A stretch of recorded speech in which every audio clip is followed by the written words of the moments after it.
One very important part of maintaining your home has nothing to do with the structure at all. It has to do with how well you keep your shrubs and your trees trimmed back away from the house. If you don't do that, it can cause you a lot of problems. Here's a good example.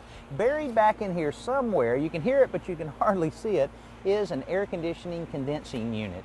And this needs a lot of space around it for it to work properly. And if you have all the leaves and straw falling around it, it can cause it to rust a lot quicker, and that can cost a lot of money. Here's another problem if you don't trim things back and keep them away from the house. Look at this, how this overgrown shrub's pushing right up against the eave of this house. Now, fortunately, it has vinyl covering it, but if it was just wood like we see all the time, it can really cause a lot of damage, and that can get expensive, having to remove the plywood or whatever materials used on the underside of it and the fascia board and replace all of it.